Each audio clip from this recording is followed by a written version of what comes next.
Good evening. Am I audible? Yeah, Hi, Amrish. Yeah. shall we start? It's 7:31. We have about 23 people. So I think good enough to start. I think we can wait. Okay. How many A of few 29 more minutes, participants? Good. whatever you all want.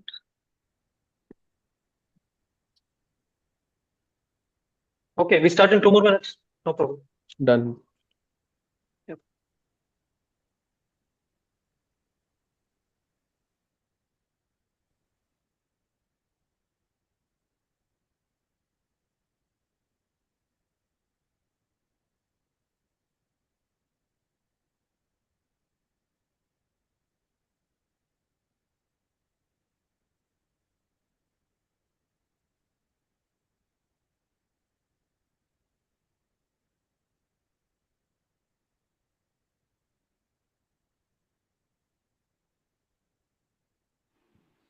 So the audience is predominantly trainees, or how is it? So there are a lot of members of our group also who are treating peritoneal malignancies, and plus, surgical oncology training and trainees and some consultants also. It's mixed. Mixed. Many will be practicing surgical gynecological oncologists, Yeah. and some will be trainees. Majority trainees will be from, again, they will be surgical oncology trainees.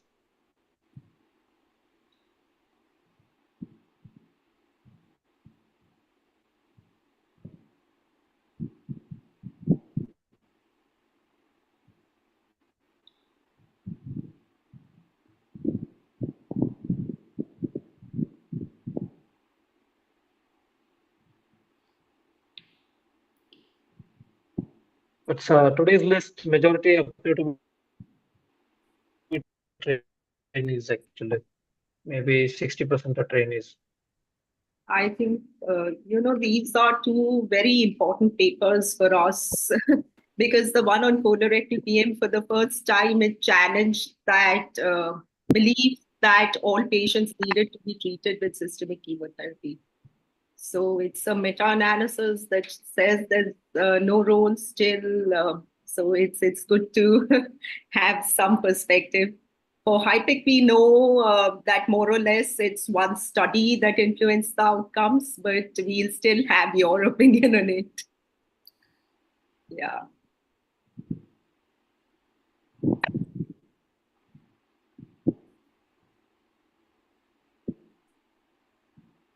Disconnect.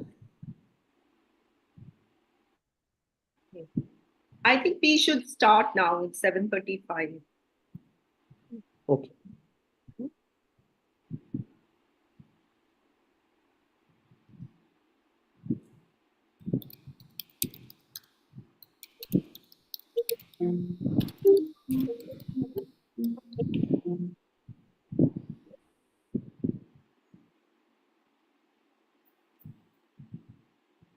So, Kazi, you are going to do the introduction. Mufaddal, it's you are muted.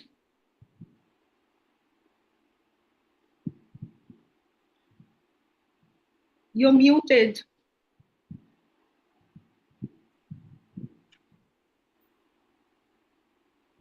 You need to sit down and start the session. Just a minute, just a minute.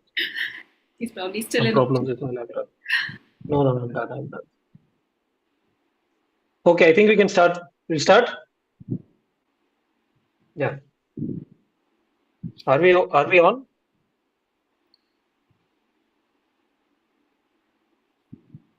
We are on. Go Yeah, ahead. okay.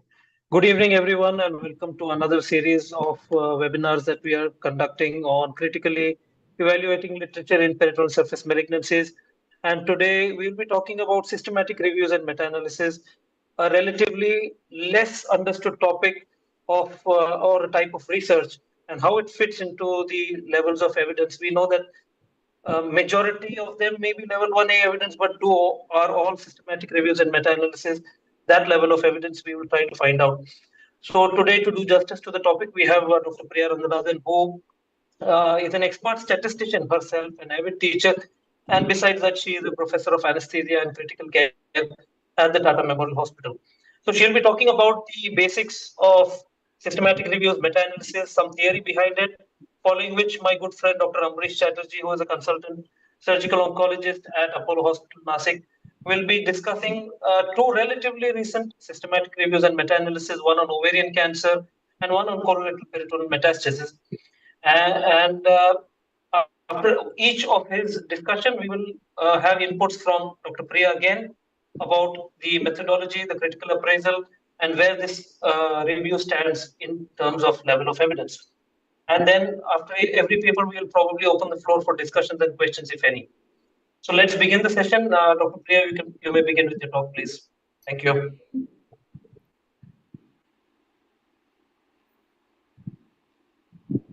Okay, thanks Mufaddal for that very kind introduction, and it's an absolute pleasure to be here today.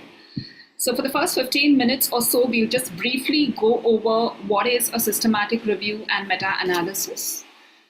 Please feel free to put your questions in the chat, and I'll be happy to take them at the end of this session. So basically, to define a systematic review, it's a review of a clearly formulated question which uses systematic methods to identify, select, and critically appraise relevant research. Now, I've highlighted some words in bold, and the emphasis here is on clearly formulated and systematic methods. So we have various kinds of reviews, which are also called overviews, which include literature reviews and narrative reviews, but all of them may not be systematic, right? They could be biased by the author's own perceptions or views. Systematic reviews are a subset of that.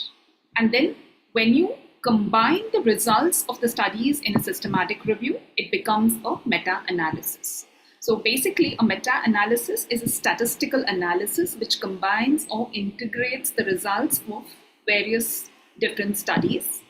And it's also known as pooling or quantitative analysis. Now, why do we need systematic reviews, right? So we know that there's been an explosion of information, and this just graph just shows you the number of papers published in PubMed every year, and you can see that it's no one can do justice to this kind of literature. Not only is there more information, but all the information is not of the same quality. So information doesn't necessarily mean evidence. Now, just before coming to this session, I just did a quick and dirty search on HIPEC and ovarian cancer. And you can see that there are 959 results, and there is no way an individual can sit and sift through this evidence and figure out what's right, what's wrong, what's valid, what's biased, right? And so you need a systematic review and or a meta-analysis to summarize the published literature to give you a more objective summary of the literature than a narrative review, and to help you to estimate the average effect from all the available studies. The other big advantage is that when you combine patients from different trials, you're actually increasing the sample size, which increases the statistical power and gives you a more precise estimate of effect size. And finally, it helps to identify research needs. So if I start doing a systematic review today, and I find that there are only poor quality studies or hardly any studies on a particular topic, it means that area needs to be researched more. So how do we go about doing a systematic review? Go from bottom to top. You first define your research question. Then you systematically search for all the evidence. You select studies which are relevant to your review.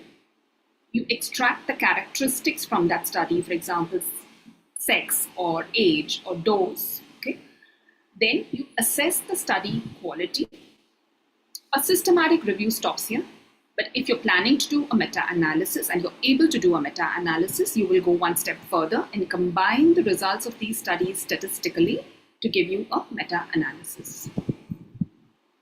Now let's start with a focused question, and everyone's familiar with the PICOT format: population, intervention, comparator, outcome, and time point. So this helps to define the question. And when we present the two papers, I will explain the picot for each of those papers. The next step is to do a quick and dirty literature search to tell yourself, is this review really needed, or has this question already been answered? If you need to do a review, are there enough studies in the literature to do the review? Next, once you've decided that a review is needed and there are some studies which can help you to do the review, you need to write up a protocol. Okay? A protocol for a systematic review is just like writing up a protocol for any other research study. It helps you to plan ahead and list objectively all the steps that are needed. It avoids duplication because you need to next register this protocol on a registry where you will figure out if somebody else is already doing this work. And it minimizes bias because once you write it down in a protocol and you put it on a registry, then you cannot change it to suit your biases or your interests. The focus of a protocol for a systematic review would include the search strategy. Where are you going to search? What are you going to include and exclude? And how are you going to extract the data? Now, I spoke about registries. So just like you have clinical trial registries for trials, you have registries for systematic reviews, and the most famous or commonly used one is Prospero. So Prospero is free. It's run by the NIHR in the UK, and you can register your protocol prospectively on this registry. You can also go there and search through protocols to know who is working on other similar protocols. Next, you need to identify where are you going to search for the literature that you're going to include in the review. Okay? And a systematic search has to include multiple sources to make sure you're not missing out on any studies. So most commonly, we are familiar with electronic sources, right? We look at databases like Scopus or Embase or PubMed. We could go to the library and look up their electronic databases. And then Google Scholar is an internet source. You can also go to print sources. So some articles are available only in journal which are print or in textbooks. You can also do hand searching, which means once you find an article, you go back and look at the references of those articles and then see whether they fit your inclusion criteria. But there is also a third element known as the grey literature. And this is literature which is based on studies which are done but not yet published. And the reasons could be various. Either the study did not get accepted by any journal, or it was a negative study and the author lost interest in publishing it, or the author has just not gotten around to publishing it. But all the same, this becomes important. And you need to identify this kind of grey literature by looking at databases like trial registries, by looking at conference proceedings where abstracts are presented, and by looking at funding agencies which have funded different trials. Now, why is a thorough search so important? And that's because we know that studies which are statistically significant or positive are more likely to be published. And this creates what we call a publication bias. They're more likely to be published rapidly, which is known as a time lag bias. So if you were to do a search today, studies which were positive would be published earlier, and there are negative studies which are still waiting to be published, and therefore it appears that a particular intervention is more effective. They are more likely to be published in English, which creates a language bias. Unfortunately, when we do a review, we are often restricted to looking only for English language journals, which means we miss out on literature which may be published in languages other than English.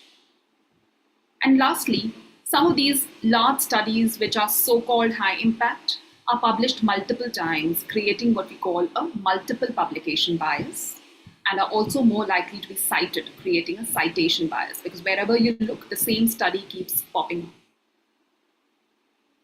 Next, we come to quality assessment. So now we know that the quality of any research study can affect its internal validity. A systematic review is only as good as the trials it includes. Now, when we talk about randomized trials, there are ways to assess the quality. So we have worried about selection bias, right? How were participants selected and how were they allocated to the different groups? And this is done by randomization and allocation concealment. How was their performance assessed? Was there blinding? Were there withdrawals? Was there intention to treat analysis, right? And finally, was an appropriate analysis done? So all of these are factors which help us to decide whether a randomized trial is a good quality trial and whether the results are reliable. And there are certain tools which we can use to assess risk of bias. So the oldest scale which was used was the Jadard scale, and you can see it's fairly simple. 3 items: randomization, blinding, and withdrawal. And for each of them, you have points. So you read a paper and you give the points, and you know whether a study gets 3 out of 5 or 4 out of 5 or 5 out of 5, what is the score? Nowadays, we've moved on to more advanced tools, and this is a very popular one. It's called the Cochrane Risk of Bias or ROB2 tool. And you can again see it has certain parameters and then an overall score.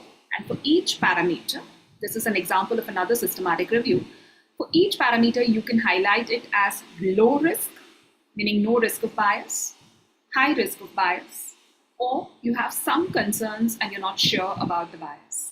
And you can give a score to each of these parameters and then an overall score. So this helps you to decide whether the studies which have been included in the systematic review are biased, unbiased, or a mix of the two. Now for observational studies, obviously questions like randomization and blinding don't come in, but we do have other concerns. So was there confounding? Were there losses to follow up, right? Was there long enough follow-up? Were controls chosen appropriately? And again, this is a very commonly used scale. It's called the Newcastle-Ottawa scale for observational studies.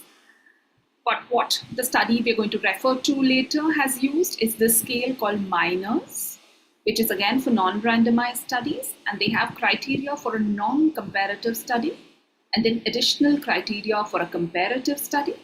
And for each of them, you can give points from 0 to 2, 0 being not reported, 1 being reported inadequately, and 2 being adequately done and reported. Okay. Now, once you assess the quality, you start extracting data from each individual paper, right? And commonly, we would extract this kind of data: the year of publication, the name of the author. If you're using different types of study designs, then you would want to know what is observational versus randomized. You may want some characteristics of the study population like age, sex, sample size, the setting in which it was done, the actual assessment procedure, the study result and the confidence intervals, and any other covariate analysis which was done.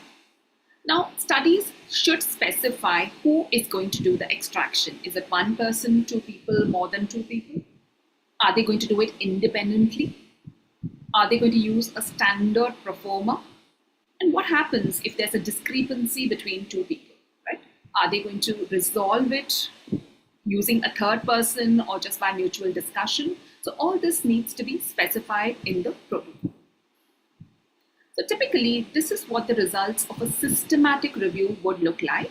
And this is exactly the paper which Ambarish will be presenting in a little while. So you can see that the first category is neoadjuvant systemic therapy. And the results they've reported are overall survival, 1 year, 3 year, 5 year, right? And for each paper, they've told us in the treatment arm, what was the sample size, what percentage were in that group, and in the no treatment arm, what was the sample size and what was the percentage. So 75% of patients had received neoadjuvant systemic therapy, 25% had not received. The survival was 36 months versus 23 months. And the difference between these two was statistically significant with a p-value of 0.04. And so on for each study, right? Obviously, studies would have had their own ways of capturing data. And that is why some studies have reported 1 year data, some studies have reported 3 year data, right? And some studies have not reported some data, right? So you can see that some studies, it's NR, which means data is not reported or not available. and so on for each of the other groups. So this is where a systematic review ends. Now you have to decide, based on this, am I able to combine the results of these studies to make a summary estimate? And that's what a meta-analysis does. So when can you do a meta-analysis? Is it that all systematic reviews can be converted into a meta-analysis? So there are certain rules, right? So obviously you need to have more than one study which has estimated a particular effect. You should not have differences in the study characteristics which are likely to affect the outcome. So if you're looking at one study which has done neoadjuvant therapy and another study which has looked at adjuvant therapy, or if you're looking at one study in pediatric patients and one in adults, it's not a great idea to combine them because you know that these are characteristics which will affect the outcome. Again, the outcome has to be measured in the same way. So if one study is looking at 3-year DFS and the other study is looking at 5-year OS and they have not reported those other parameters, then you can't combine the two.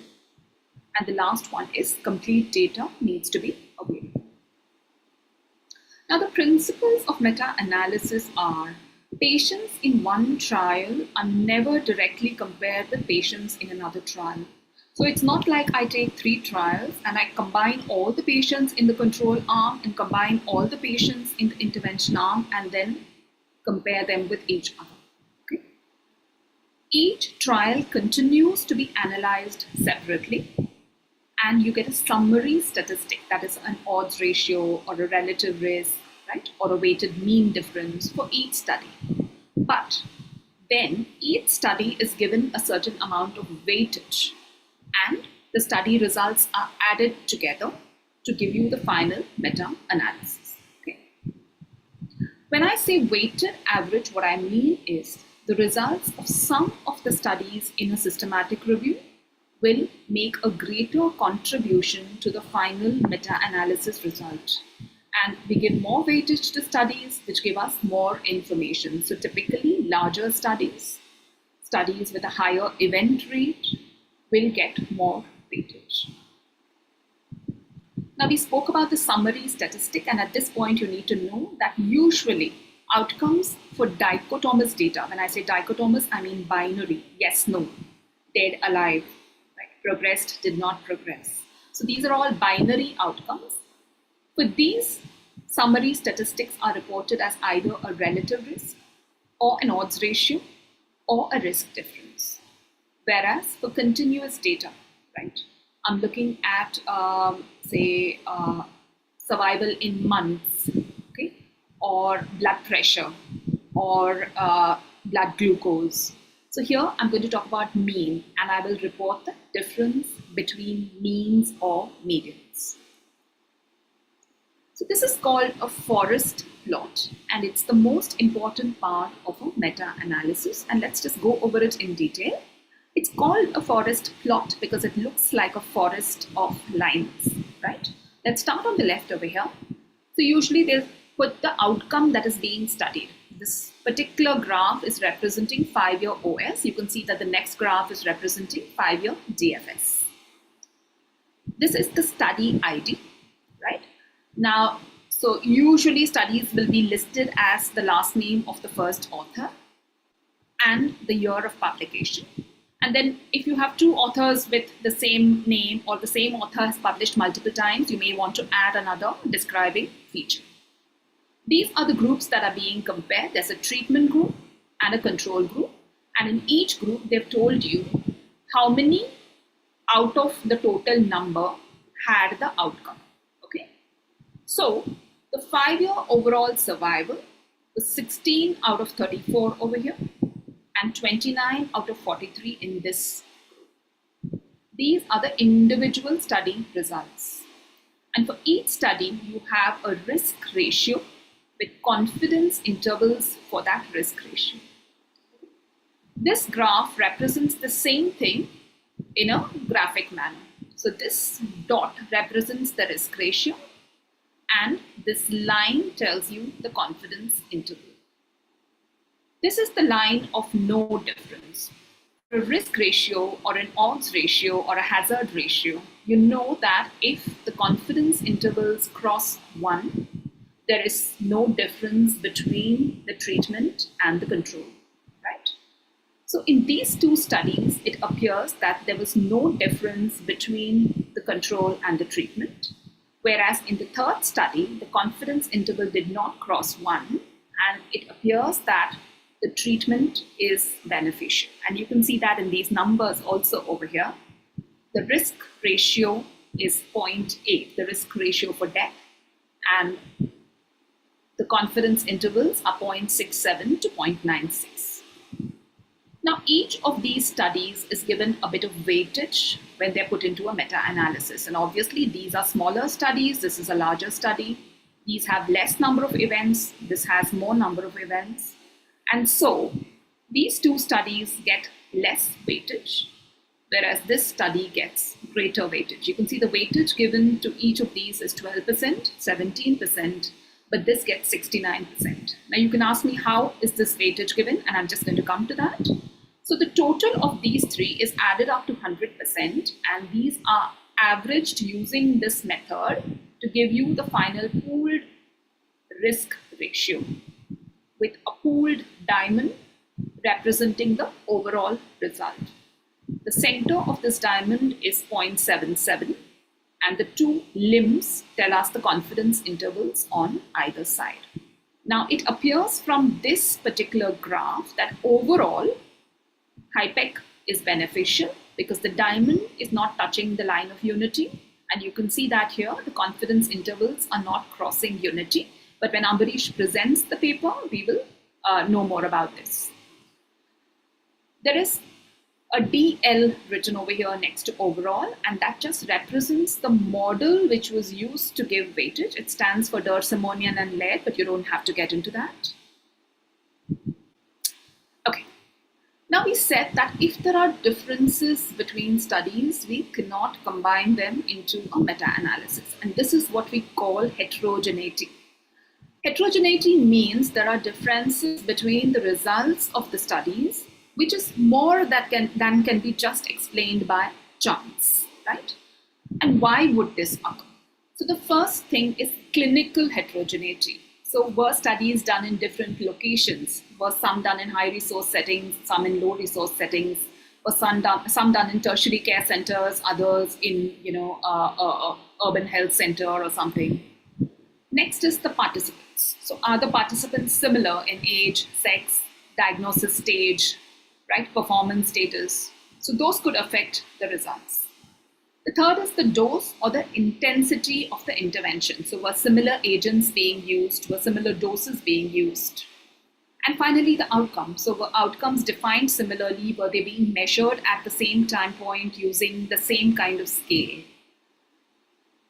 The other thing which could affect the results of studies is what we call methodological heterogeneity.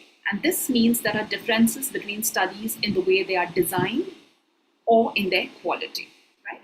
By design, I mean observational versus randomized, or prospective versus retrospective. And by quality, I already showed you the risk of bias tools. So obviously, there may be differences between a high quality study and a poor quality study. And I'm just going to leave the slide here for 30 seconds because this was the paper which we were looking at, HIPEC in ovarian cancer. And you can see that the studies have been done in different time periods, right? Using different drugs and different doses of the drugs with different durations of HIPEC and different target temperatures, right?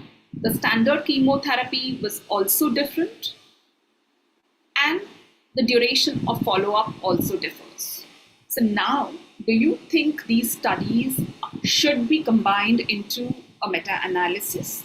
Or do you think these factors are going to affect the results to an extent where you cannot combine the results? And this is largely a clinical or a subject decision, right? You need to know your subject to know whether these factors are going to influence outcomes. Now, even if you eyeball the data and feel the studies can be combined, there may still be some heterogeneity. And so there are some statistical tests which will help you to understand whether there is heterogeneity or not. So the first is visual inspection of the forest plot. And then there are two tests. One is a chi-square test and one is the I-square test. Let's quickly go over these.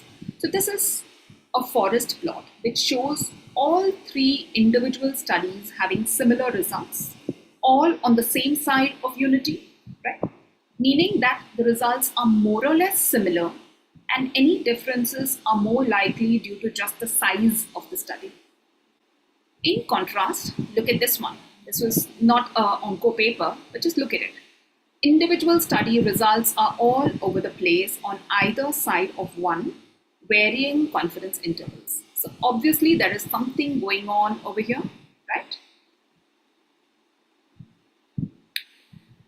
Next is a chi-square test for heterogeneity. And you run a test, you don't need to get into the details, but it gives you a p-value. And the p-value tells you the probability that there is no heterogeneity, okay? So you want a large p-value because you want to know that there is no heterogeneity. And lastly, there's an I-square test. The I-square test is the percentage of variability in the effect estimate, which is due to heterogeneity rather than chance, okay? Now here you want a small I-square. The smaller the I-square, the less is the heterogeneity. And typically we would say if your I-square test value is around 25%, the heterogeneity is minimal. If it's 25 to 50, it's low, and anything above 50 is pretty high heterogeneity. Now, when you have heterogeneity, what do you do? Right? So there are two models which are used in statistics to combine studies and give them the weightage. There's a fixed effects model and the random effects model. It's okay if you understand, it's perfectly okay even if you don't. A fixed effect model assumes that all studies are measuring the same effect and the differences are only due to sample size and event rate. Whereas random effects model assumes that studies are measuring different effects and the true effect is a sort of average of all those effects, right? It's okay if you didn't get that. What you need to know is that these two methods are used to give weightage to studies. If there is less heterogeneity, people may use a fixed effects model. And if there is a lot of heterogeneity, people will use a random effects model. Okay. So remember, if a lot of heterogeneity is present or there is obvious clinical or methodological heterogeneity, please do not do a meta-analysis. If it's around 25 to 50%, you could get away with doing a random effects model. If heterogeneity is absent, some people would still use a random effects model and others could use a fixed effects model. And that's what is listed in that same forest plot that we saw. You can see that the I-square is 0, which means there is absolutely no heterogeneity between these studies. The p-value for the chi-square test is very high, which is again good, right? It means that there's a very, very low chance that these studies are heterogeneous. However, just to play safe, they have still used a random effects model. A couple of additional aspects which you need to know about. Now, sometimes you may want to do a subgroup analysis in a meta-analysis, okay? This could be based on clinically relevant variables. For example, those who got NACT versus those who got adjuvant therapy, or ER/PR status positive versus negative. So you could choose some clinical criteria, and then you could do a separate meta-analysis for each of those subgroups, provided you have sufficient number of studies. There is something called a sensitivity analysis as well, where you exclude specific studies. If a particular study has a very extreme result, or a study has a very poor quality, or one study has looked at geriatric patients, everything else is in all adults, you may want to exclude that one study and rerun the meta-analysis to see if your overall result is effective. And this is an anesthesia paper. So the first row shows you all studies, laryngeal edema after extubation, and then they excluded one study which had a low Gerard score. They excluded one study with the heaviest weight, and then they looked at single dose regimes and then multi-dose regimes. So basically various subgroups and sensitivity analysis. But please remember, it's best to pre-specify this in your protocol so that people are sure that you're not data dredging at the end of the review. A summary of some of the resources that may be useful when you're trying to do or interpret a meta-analysis or a systematic review. Everyone's aware of the Cochrane collaboration, which promotes systematic reviews and meta-analysis. And when you go to their website, there are lots of tools which you can explore. This is the Cochrane Handbook, multiple editions, free download. It's an extremely useful resource again. Now, RevMan or Review Manager is the Cochrane collaboration software for doing a meta-analysis. Unfortunately, this is no longer free, but I believe there are many other free tools which you can use. So here you just need to enter your individual studies and the data from each study, and then it will give you your results depending on what model you choose to use. PRISMA stands for Preferred Reporting Items for Systematic Reviews and Meta-Analysis. Everyone's heard of the CONSORT checklist for randomized trials. Just like that, PRISMA is a set of parameters which you need to use when you're reporting a systematic review, and they have an entire list like this. And this is to ensure that there is complete transparency when you're reporting, so that people who are reading or reviewing your paper can make sure there is no bias. And PRISMA insists that you should include a flow diagram. Last couple of slides, there are other types of reviews which you need to know about. So something new coming up is called a scoping review. So scoping review just aims to map the given literature on a topic and identify gaps. It's a little broader than a systematic review, and it's not as systematic. You don't try to summarize the results, but you just say, we did a scoping review of HIPEC in cancer, and we found a lot of literature in ovarian and colorectal. We found no literature in blah, blah, blah, blah, whatever. Right?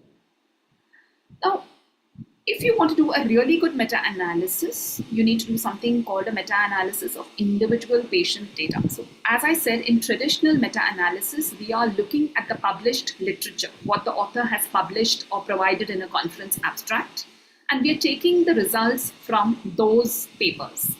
We don't know anything about the individual participants of the study.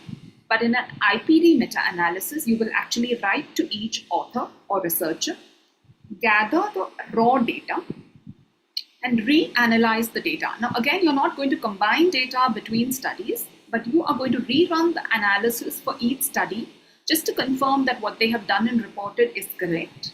And in addition, if you want to do additional analysis, for example, somebody has only reported 1 year survival, but you want to look at 2 year or 3 year survival, and that is there in the raw data, you can very well do that. Network meta-analysis compares multiple interventions in a single analysis using both direct and indirect comparisons, right? So suppose you have a lot of trials comparing A versus B, right? Then you could directly compare the two. But suppose you don't have any direct evidence of A versus B, but you have A versus C and B versus C. What you could do is run a meta-analysis of A versus C, run a meta-analysis of B versus C, and then indirectly try and figure out what is the relationship between A and B. So that was my last slide. If there are any quick questions at this point, happy to take them. Otherwise, we can move on with Ambarish's presentation.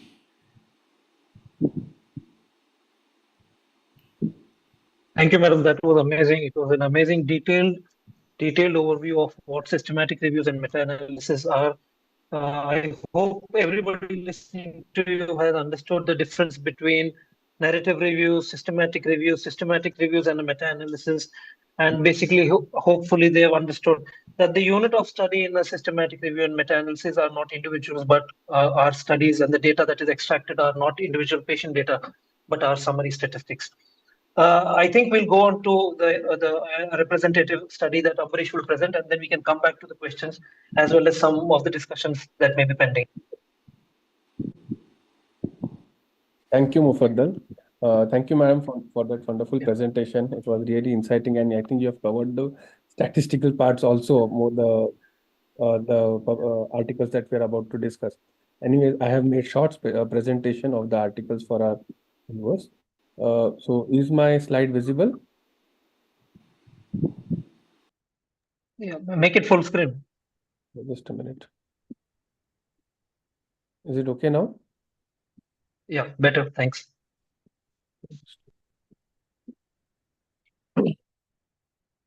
So this is a perioperative it's a critical systematic review and not a meta-analysis of patients with resectable colorectal peritoneal metastasis who have undergone systemic therapy.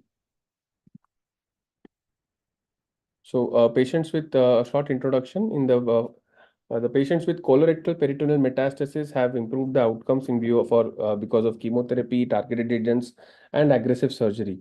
The combination of aggressive surgery and chemotherapy has also led to use of combined strategies. So as a result, the timing of the systemic therapy varies in relation to the surgery. It can be either given before surgery, after surgery, or both. Uh, Due to this uncertainty and this variability in the treatment, there is risk of under-treatment, over-treatment, and associated healthcare cost. Hence, there is a need for RCTs.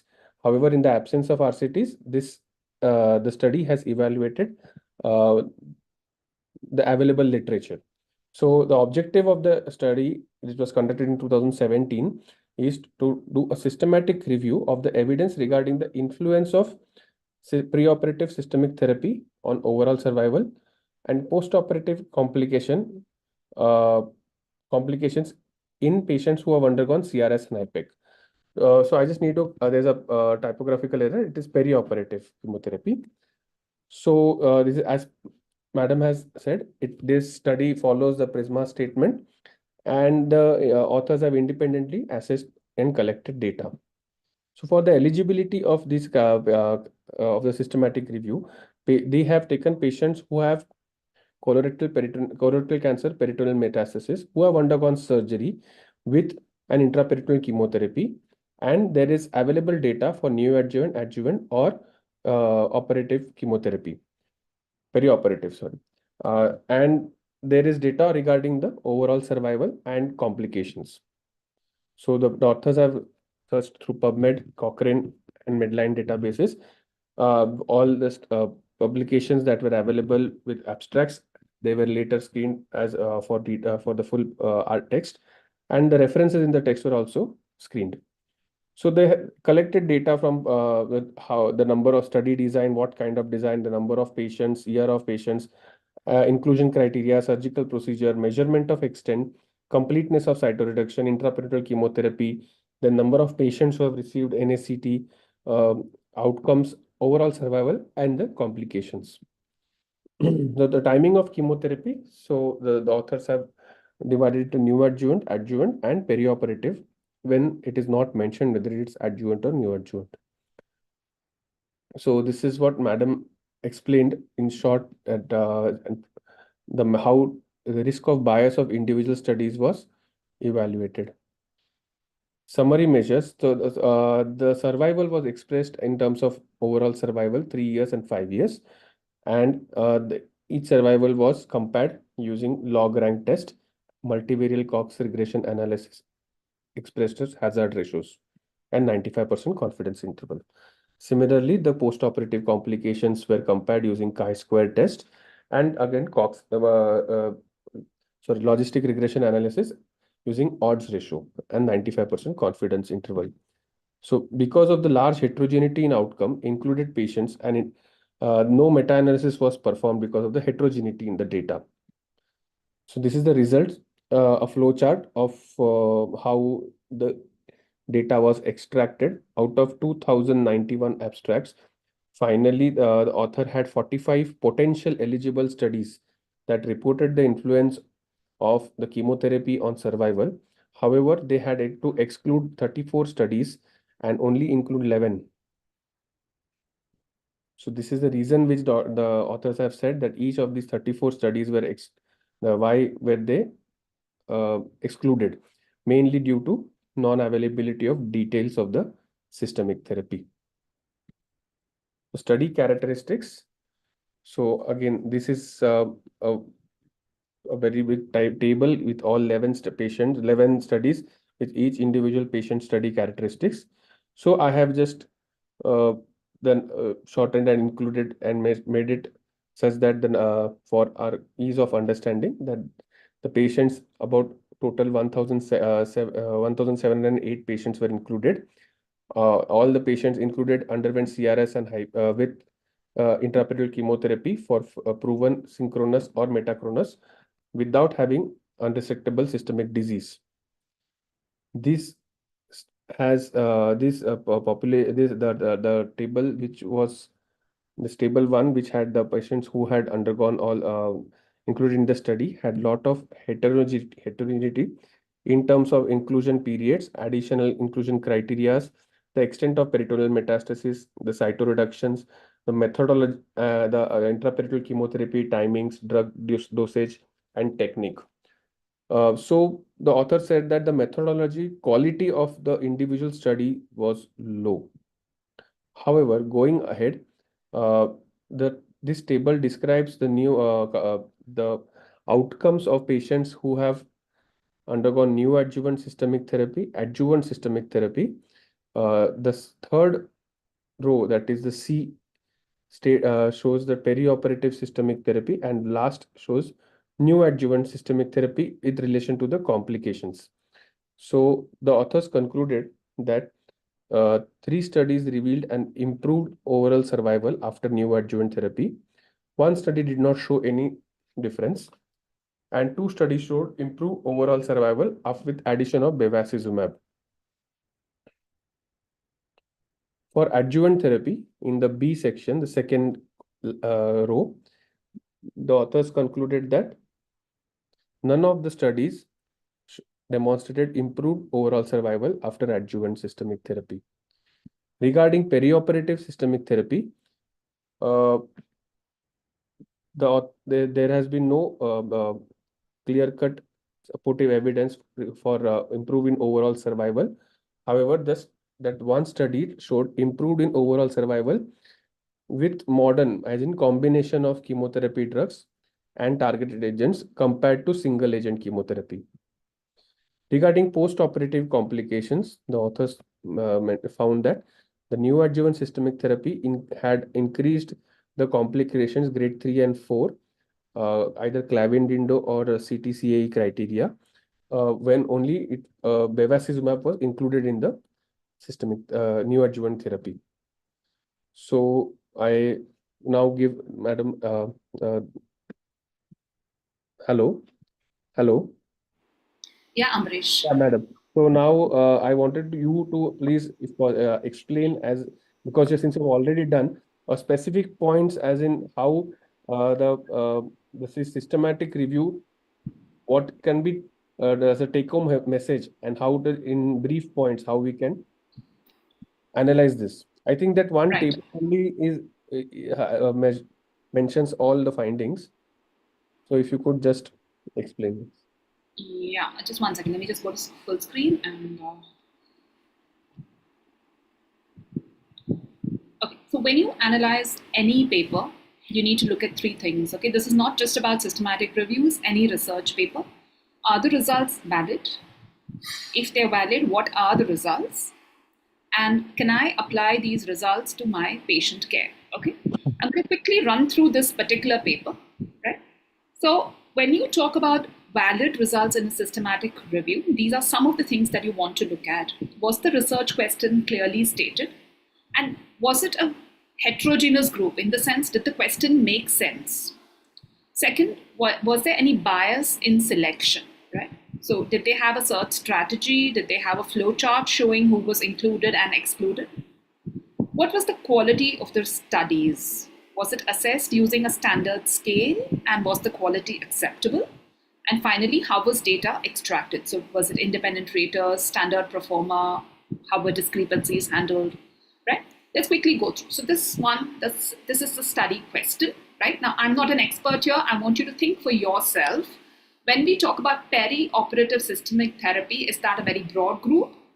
Or is it something which can be combined into a single question? Okay. Next, search strategy was pretty well defined, and they also gave us the flow chart. And they told us very clearly why some studies were excluded. Quality of the studies was assessed using a very standard tool, but the problem is that when you look at the supplement, this is the quality of the studies. This is the total possible score of 24, and you can see most of the studies have performed poorly, right?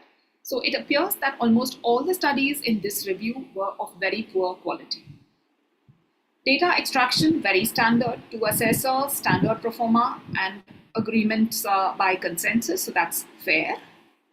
Now, what are the actual results of the study? So when you look at this, you need to look at the summary estimate with precision and any subgroup analysis. Now, luckily for us, these authors have not done a meta-analysis because they've realized that it's heterogeneous population and poor quality studies, and so they've not gone ahead. What they've shown us is results of individual studies. Okay.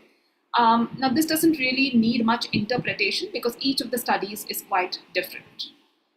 Now, can I apply results to my patient care? And the first question here is, are the patients in those studies similar to the patients that I see in my clinic? And this is what we call generalizability or external validity. So remember, the first question we spoke about was internal validity of the study. But now we're talking about the applicability or the generalizability or the external validity. And for this, you need to refer to the demographic characteristics, which most studies will report, and even this review has reported. So what you need to think about is whom did they include and whom did they exclude, right? So patients had to be less than 70 years in this particular study. Here, patients had to be less than 75 years. So it appears that most of these studies have not included geriatric patients, right? This was the disease state, right? This was the PCI. Okay, so this was the chemotherapy which was given. Do you use the same chemotherapy in your practice, right? These were the additional systemic agents given. Is that what you do? So this particular table gives you an idea about how generalizable these results will be. The second and third question that you need to ask is, were all important outcomes considered? Okay, so they reported overall survival and they reported some complications. But would you be interested in knowing cost, resource consumption, duration of hospital stay? I don't know. Again, I'm not the expert here, but you need to think about, are there other outcomes which are important but which have not been captured? And the last question is, what is the cost versus the benefit? Now here, because a meta-analysis has not been done, we don't know the summary benefit. And in addition, they've not done a cost analysis. So we have no clue how much we will be spending or the patient will be spending to derive that additional benefit, right? So in conclusion, what I would say about this paper is that the studies had poor quality, largely retrospective and observational data, which we know is not very good quality evidence. And there was too much of heterogeneity between the studies to make any meaningful conclusions.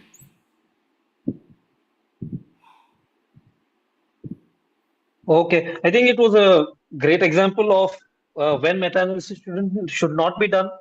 And the authors were very honest and have not merely synthesized data and producing a result which may not be applicable to us. So they have recognized clinical heterogeneity and not gone ahead and done a meta-analysis. So which is great. I think we need honest reviews like that also. I don't see any more questions in the chat box. And if there are no more comments, I think we can go to the next system of meta-analysis. Can I ask a question? So yes, yeah, please. I think that was an excellent analysis of this study. And what I wanted to point out is, when all these studies were performed, CRS and HIPIC was just evolving as a treatment, and there were no predefined selection criteria. There were no standard criteria. And based on the study, it was proposed that, systemic chemotherapy may not be useful for some patients, and it may actually be doing harm. So, what I want to ask you is it okay to even derive this conclusion from this review? You could derive that conclusion, but this is an excellent example of how a review will lead to a larger and better quality study. Because now that you've done the review, you've realized that there's inadequate high quality evidence on this topic, and this probably should form the basis for a large study looking at the effect of systemic chemotherapy on. Okay, but you would not change your management? Not, no. Yeah. Okay. This is not practice changing. Yeah. And the second question I have is, now there are so many treatments available. Like for any disease, even in randomized trials, it's difficult to account for the heterogeneity in the standard treatments that are there. So how do you perceive the role of a meta-analysis or a systemic review in this setting? All this time when there are no RCTs, we think a meta-analysis is a solution. So how is that? So you do have meta-analysis of observational studies. So those would combine studies with different control groups. Now, the control group does not have to be identical, but the biology or the principle has to be the same, right? So you can't compare a chemotherapeutic agent with immunotherapy or a surgical management with medical management. So you can't have broad differences.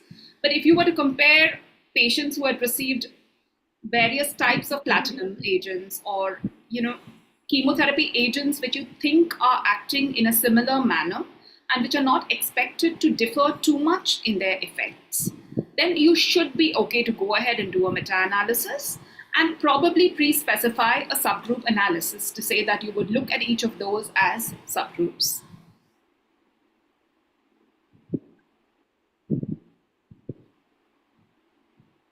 Hello. Okay, I think there is another question in the chat box from Shravan, who's asking if the effort is wasted if a meta-analysis is not performed. Do you want to answer that? So you wouldn't know that until you did the systematic review, right? So yeah, for the authors, I'm sure it was a wasted effort, but as Mufaddal very rightly said, they did the right thing by not going ahead and doing a meta-analysis just to complete it. So unless you did the entire systematic review, you would not know that your studies were going to be so heterogeneous. So in that sense, it's not really a wasted effort. And it's shown us that this is a gap area which needs to be filled. So it has served some purpose. Yes, that is exactly how it is. If it is a prospectively registered protocol, then you are supposed to present whatever evidence you have you gathered or generated. And simply because you did not reach the level of meta-analysis doesn't mean that it should not be published or be told. Then I don't think there are any other questions. We can go to the next one. Probably we'll have more discussions since that is a meta-analysis. Yes, please. Amrish, yeah.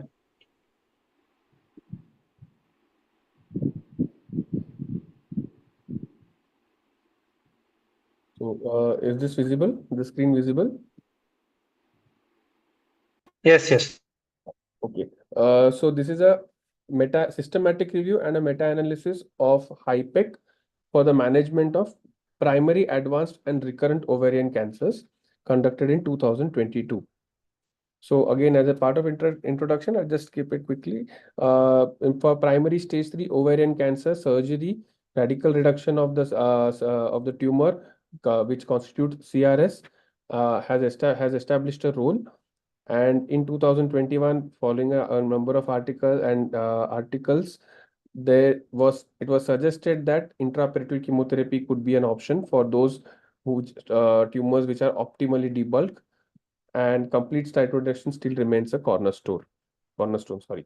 So the objective of this systematic review and meta-analysis was whether there is any level 1 evidence for the use of or no use of HIPEC in advanced primary and recurrent ovarian cancers. So again, the authors have followed the PRISMA statement, and independently, the authors have done the data collection and analysis. So for eligibility criteria, they have used the primary and recurrent ovarian cancers. The intervention here is HIPEC, and the treatment term are those patients without HIPEC. For outcome, they have analyzed the overall survival, disease-free survival, progression-free survival, and morbidity. Again, they have searched only RCTs from PubMed, Embase, Cochrane, ESMO, and ASCO.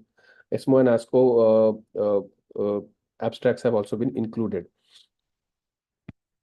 So again, the collection of the data collection included year of publication, recruitment study, the chronological period of the study, population, number of patients, experimental and control arm, the details of the therapy, technique of HIPEC, overall survival, median follow-up, median overall survival, progression-free survival, the deaths, the recurrences, and the disease progression, and the complications.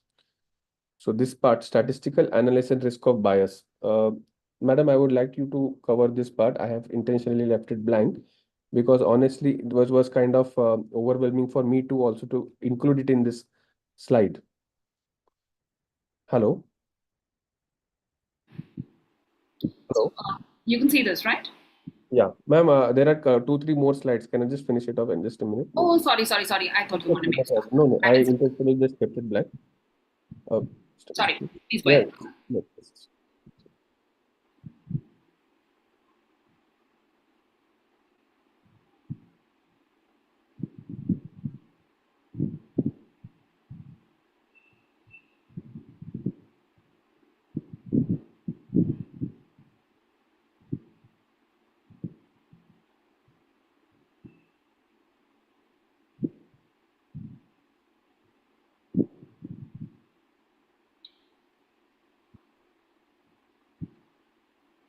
So for results, the authors have uh, out of identified overall studies,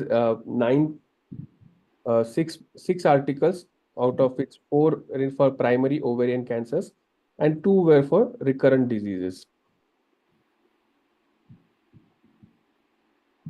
This is the individual details of the individual RCTs, characteristic of these RCTs with.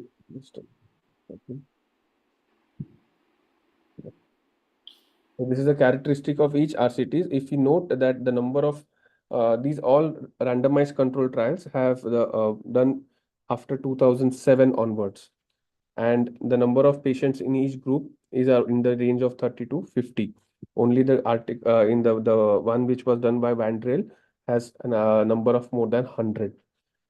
So this part again, I have intentionally have not discussed much. So for results, totally of 126 patients received primary CRS, 68 patients, and out of which, and with HIPEC, and 58 patients did not receive HIPEC.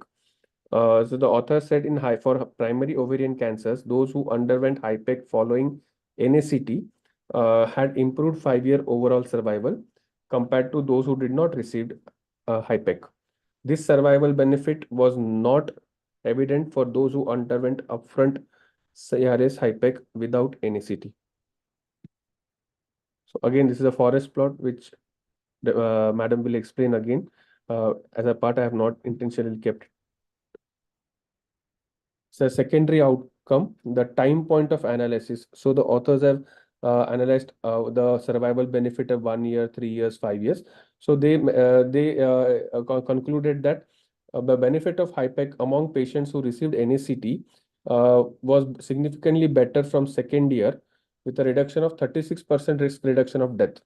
However, over till the 5th year, this risk reduction decreased and stabilized to 23%. Similarly, for disease-free survival, the benefit of HIPEC among patients who received NACT was significant in first year, about 42%, but which gradually diminished to 21, 27, 21, and in the second and third, and then stabilized at 7% at the end of 5th year.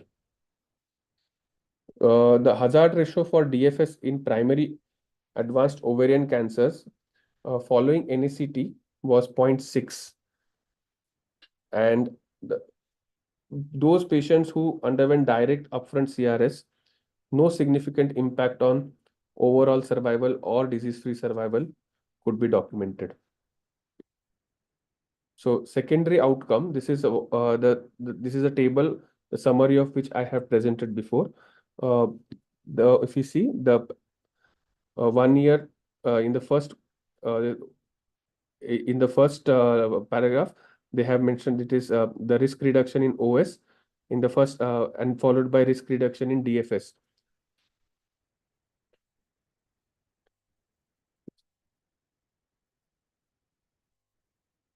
So for recurrent ovarian cancers, there was no OS benefit for patients who have undergone HIPEC at any point of time. For progression-free and survival, the use of HIPEC had an increased risk of death or progression. Hence, the authors concluded that they could not derive any conclusive evidence for the benefit of HIPEC in recurrent ovarian cancers. Regarding toxicities, there was no non-significant trend of increased toxicity in the HIPEC arm. However, this did not significantly differ in the primary ovarian cancer versus the recurrent ovarian cancer. Hence, the authors again concluded that the HIPEC does not negatively affect the postoperative mortality. So this is the complications, forest plot of the complications, where it has slightly favors in terms of control, that is without a statistical significant difference. So yeah, this is, ma'am, up to you now. Can take over from here. Yeah. Okay, so again, going to quickly go over the same format, and I think we can go a bit faster this time. Same 3 questions. Are the results valid? Great question, but again, now this is for the subject experts to think about. Was this a heterogeneous group? Should they have specified what other therapies the patients could have or should have received? So was NACT allowed? Was adjuvant CT allowed? And is it okay to combine all these patients? Search strategies seemed very good, and like the previous paper, they showed us the flowchart of exactly what happened. Quality of studies, again, this was in the supplementary data, so they used the ROB2 for randomized trials, and you can see that out of the 5 papers, 2 had low risk of bias, but 2 had high risk and 1 had some concerns. So this is not great that just 2 out of 5 papers were really at low risk of bias. Data was extracted using a standard format, but for conference abstracts where some results were not available, they actually modeled data, right? So if the patient did not have a particular year's survival in the paper, they looked at the Kaplan-Meier curves and they actually derived that data using a calculator. Now they've tried to tell us that this was not a biased way of doing things, but obviously this either, and I think it would have been better to reach out to individual authors and get the raw data rather than doing this. So now what are the actual results, right? I've put up only the primary result. I've not really shown you the toxicity data or the subgroup analysis. What you can see is that the 5-year overall survival is 0.77, which means the risk of death is reducing by 23% if you give the patient HIPEC. However, the confidence intervals are quite wide. It's 0.67 to 0.90. Right? Similarly, DFS and OS for recurrent, they've shown us the numbers, but you can see that these are not significant. So the benefit, if at all, is only on OS, okay, and at 5 years. Now, biologically speaking, can you think about why somebody will not have an improvement in DFS but will have an improvement in OS, right? So that seems a little difficult to explain over here. Also, Ambarish showed you that graph, which the chart which showed you 1 year, 2 year, 3 years, so on for multiple years, for multiple outcomes. And if you're familiar with statistics, you'll know that when you compare 2 groups multiple times, you run the risk of something called multiple comparisons and false positive findings, okay? So it's very likely that some of the differences that they found were just false positive statistical errors. They did a subgroup analysis, I think, on patients with NACT. Ambarish presented those results. So it's unclear whether patients who did not receive NACT would benefit from HIPEC. And again, this is a little difficult. Again, I'm not an expert here, so I'll leave it to you all to think about it. Why should NACT affect outcomes of HIPEC?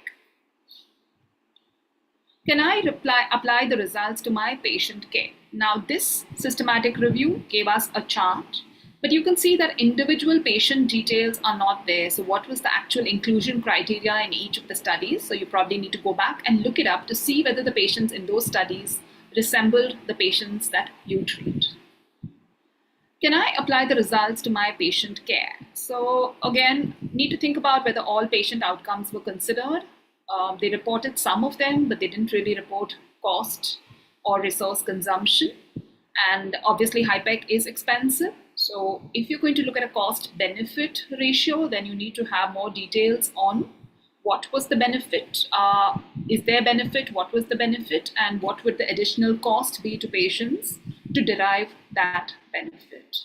Ambrish, I have not put the forest plot again in this presentation, but I can go back to it from the previous presentation if you want. So in conclusion, this is what I think, and please feel free to correct me because I may be wrong. I think, again, they've tried to include a heterogeneous group because they've included patients who received neoadjuvant chemotherapy as well as adjuvant chemotherapy. Many of their studies had a risk of bias. There were only 5 studies, but I understand that this is an evolving field, so it's difficult to get more studies. Some of the studies had outcomes which were modeled. There were wide confidence intervals, and the DFS and OS data did not match. Now, if you looked at the forest plot, you will realize that one study was given a lot of weightage, right? The largest study with the maximum number of events. And it leads you to wonder, is this entire meta-analysis getting driven by that one study? So should they have done a sensitivity analysis excluding that one study and seeing what happens? And I think for an intervention which is expensive and needs so many resources, a cost analysis is definitely warranted. So that's my take on this paper. Thank you, madam. Thank you, Ambrish, for those presentations. Thank you for that critical review of the meta-analysis once again. I don't see any questions in the chat box, so then I'll start with my own. You mentioned that instead of asking the individual study authors for their individual patient data, the authors of this systematic review and meta-analysis modeled patient outcomes at given years.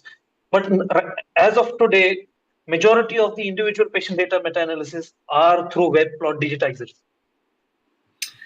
They are through modeling graphs rather than So how do you place that today? Because it's just so much easier to do. You have the Kaplan-Meier graphs. Okay, they have not given you 1 year, 2 year, 3 year data, but you can model through those graphs by open access softwares. Yeah. So it is definitely, it's definitely an accepted alternative, but I was just trying to tell the audience that another way of doing this would have been to get the raw data from the authors, and then your findings would be slightly more robust, because you must remember that a Kaplan-Meier graph averages over time. So if you're looking at 5 years and it's averaged over those 5 years, then you may be missing differences at earlier time points. It is accepted, but it's probably not the best way of doing it. Yeah, especially with smaller sample size, smaller event rates, differential follow-ups, it's probably not the best, but it is an easier way of doing things. And many of the individual patient data meta-analysis today are using web plot digitizers for synthesizing data. So we in this particular meta-analysis, we have 5 or 6 studies. 2 of them had higher concerns for bias. So what would be your overall rating for this meta-analysis in terms of risk of bias if 2 out of 5 studies had major concerns in the bias domain? So it would depend on how much those studies contributed to the overall meta-analysis in terms of weightage. And I would have liked to see a sensitivity analysis excluding those 2 studies and looking only at the high quality studies to give you a more precise estimate of what was happening. Typically, if those studies have contributed very little to the overall weightage and they're not your largest studies, you should be okay. But for example, if it was the study which contributed the 67% weightage, which was the highest risk of bias, then you have a problem over there. Fortunately, that study had no concerns for bias. So we are probably okay in taking the outcomes of interval cytoreduction from this meta-analysis. You also mentioned that they did not perform a sensitivity analysis, especially for those that were contributing lesser weights. But if you see for the overall survival in interval cytoreduction, all effect size and their confidence intervals were overlapping. They were all in the same direction. Uh, they were very close to the null or away from the null, and the confidence intervals were all overlapping. There was zero statistical heterogeneity, even though there may be some clinical heterogeneity which may differ on what you may define as clinical heterogeneity in terms of this study.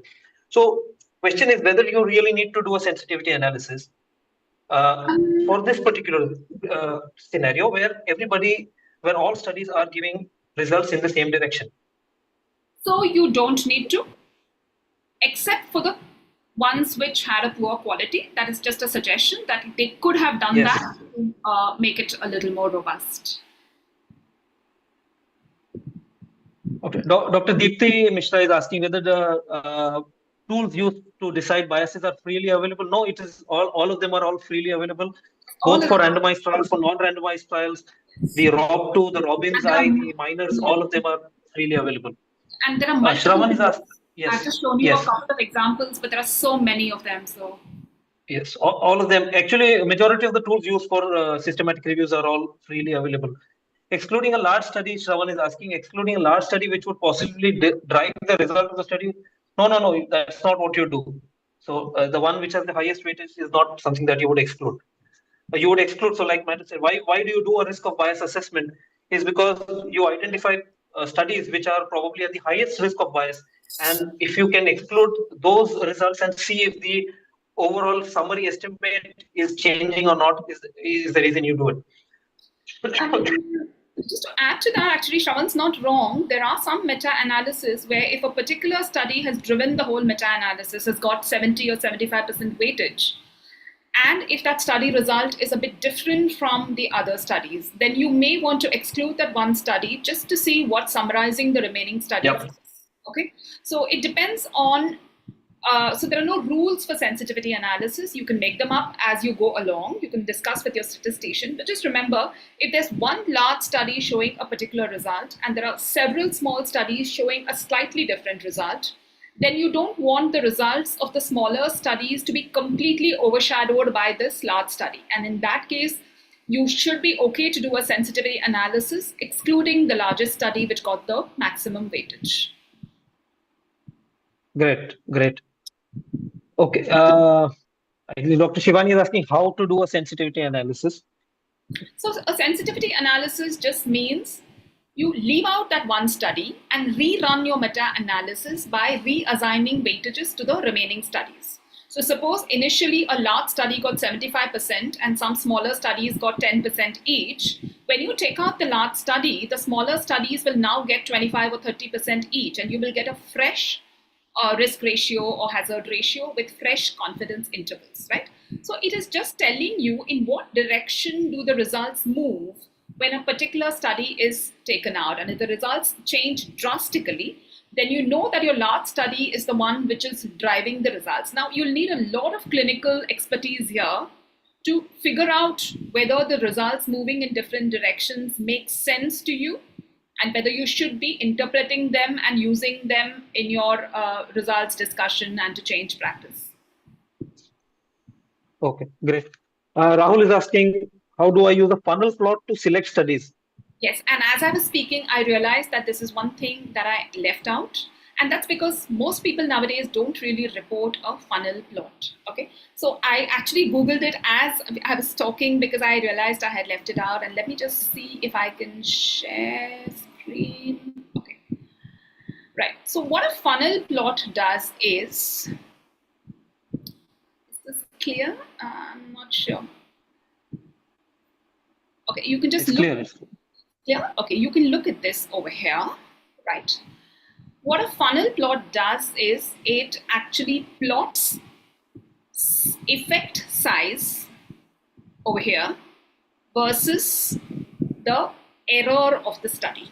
Okay, and the error is inversely proportional to the sample size.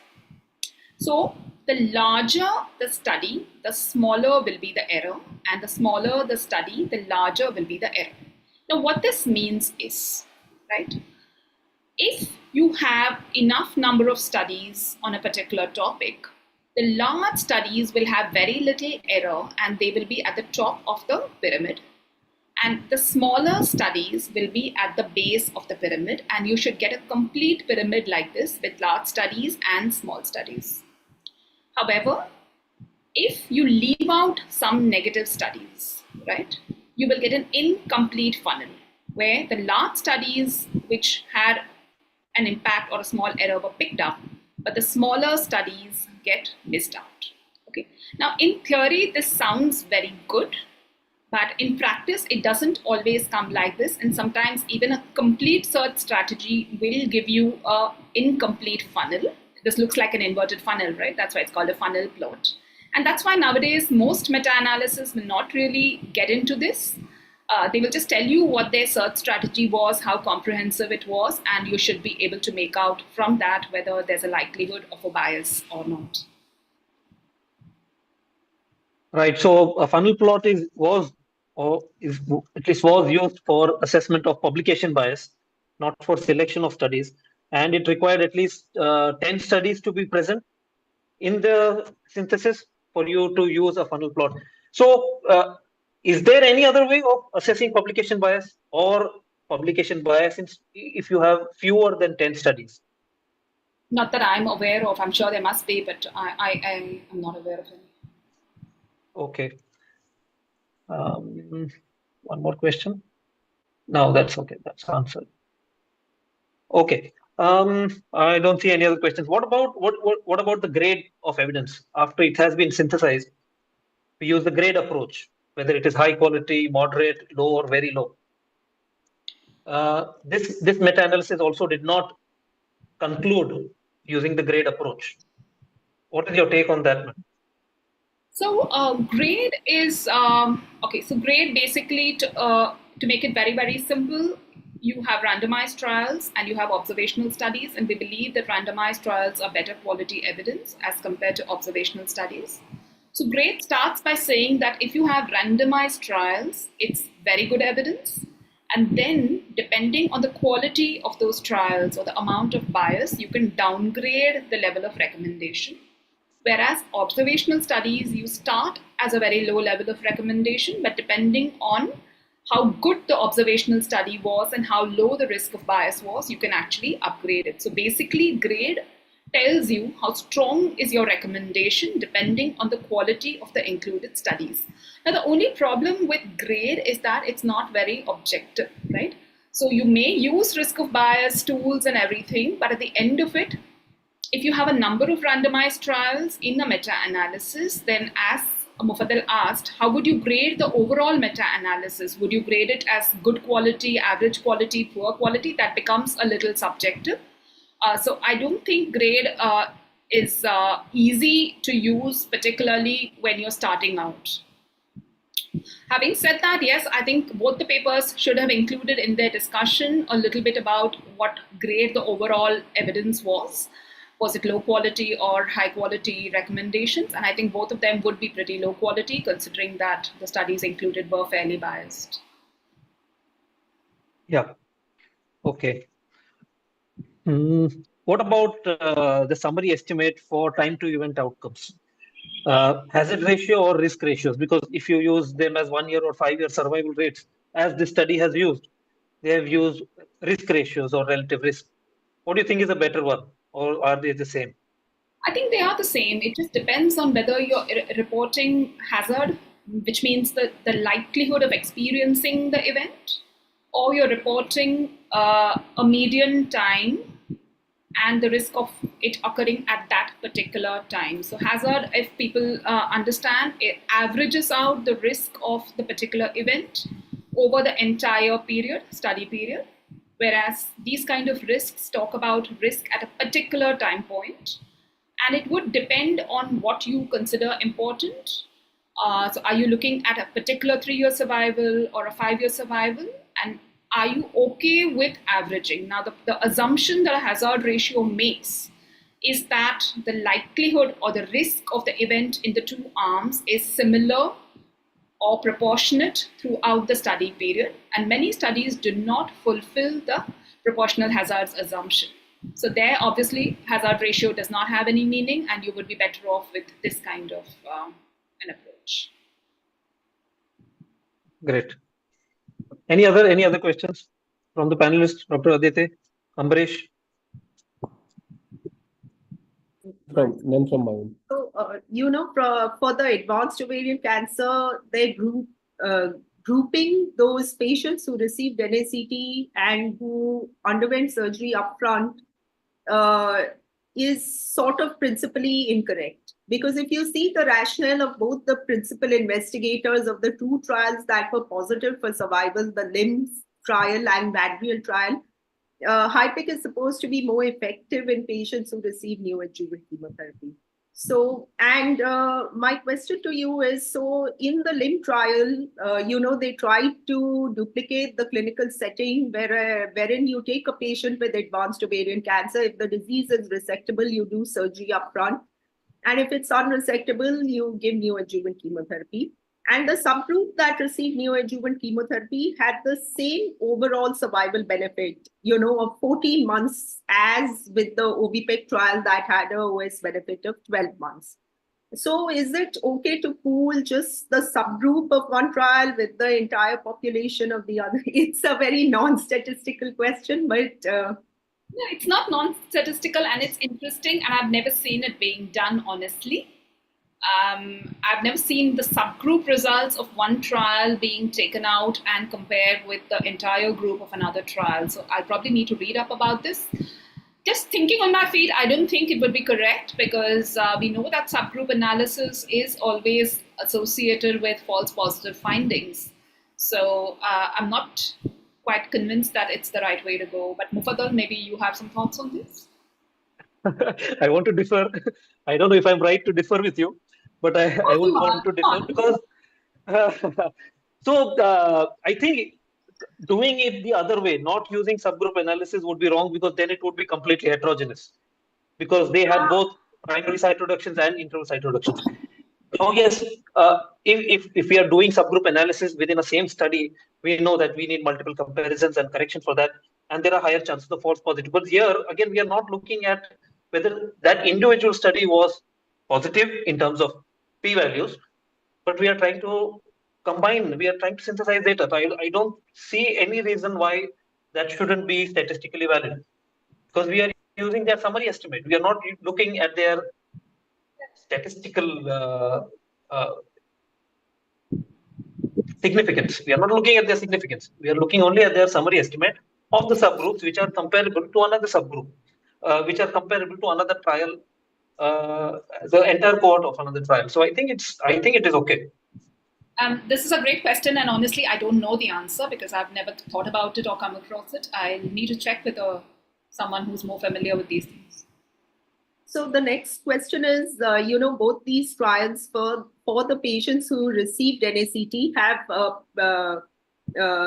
reported the cost effectiveness analysis, and they both showed that HIPIC is cost effective in patients who receive NACT.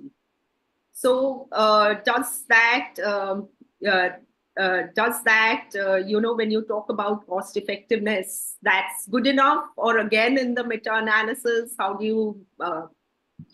So if cost was reported in a couple of trials, I'm not sure why the meta-analysis did not pick that up as an outcome and include at least the cost effectiveness data from those two trials in their results or discussion. Again, we must remember that cost effectiveness varies from country to country. So what the US would call cost effective may not be applicable to us. And I think readers need to get an idea of what the actual costs are so that they can decide for themselves whether they would call it cost effective or not. So again, I have not gone through the individual trials, but I'm just trying to appraise this review as a complete outsider and telling you what they should have reported to help people like us make better decisions. And one more question. like, what was the question I wanted to ask? It's just slipping my mind. uh, I'm just forgetting it. What about blinding? Blinding is almost never possible in surgical trials. So I the would like to ROB2, disagree over there. Yeah. There are plenty of examples of surgical trials where blinding has been carried out extremely effectively. Now, in both of these trials, the primary the, outcome was a very hard outcome. It is overall survival, which is does not need blinding, right? You can't be biased. Somebody is either dead or alive. There's no other way about it. But when you're talking about things like disease-free survival, post-operative complications, softer outcomes which are prone to bias, you could do some form of blinding, right? You need not blind the patient, but someone assessing the scans could be blinded, or someone reviewing the complications could be given blinded data to grade the complications. So there are ways of doing it, even in surgical trials. so the question was, the ROB2 has separate components for if the patient was blinded, if the caregiver was blinded, or if the assessor was blinded. So how much would you downgrade if in a surgical trial the assessor, besides the assessor, the patient was not blinded? It depends on the outcome, as I just explained. If it was a hard Right, objective right. outcome, Yeah, understood.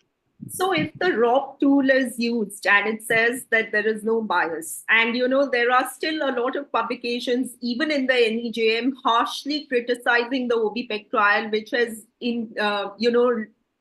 influenced how HIPEC is used, how it's recommended, what are the recommendations in the guidelines. So is the ROB tool foolproof, or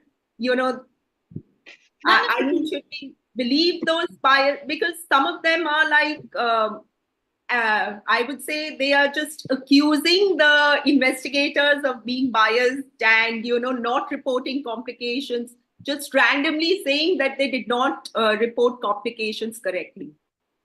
It's yeah, all these tools are just a framework on which you can sort of get an idea of the level of bias. Obviously, none of the tools can be all encompassing, and individual trials will have certain areas which could be biased. And as Mufaddal said, you could have an excellent surgical trial where patient blinding was not possible, and still ROB2 would downgrade it because they do have marks for patient blinding, right?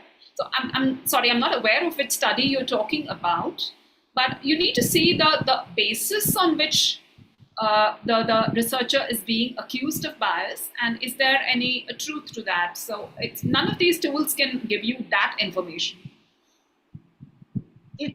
So, madam, the criticisms of the Vandrel trial are not nuanced in ROB2. So yeah. it's a much more general tool, Yeah. and can tell you about serious inconsistencies that they have failed to perform for a randomized trial. However, since both, even statistically, when you look at those forest plots and you see the confidence intervals of Vandrel and the LIMB trial, or the NACT subgroup of the LIMB trial, and the other smaller trial, all of them are so well overlapping. There leaves little statistical doubt that HIPEC is favoring overall survival in interval sizes are also nearly the similar. The confidence intervals are overlapping. So seems good. Again, this is away from the topic of meta-analysis.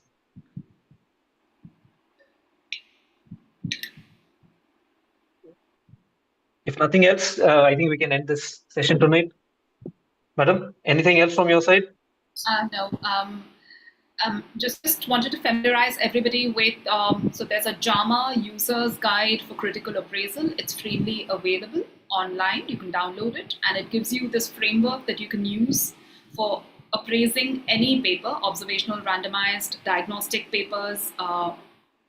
And please familiarize yourself with the Equator network, which gives you all these guidelines like Consort, Prisma, and multiple other guidelines for appraising papers or reporting papers. Great parting advice. Thank you, madam, and thank you everyone who has joined. We'll see you next time in another session where we will appraise another form of a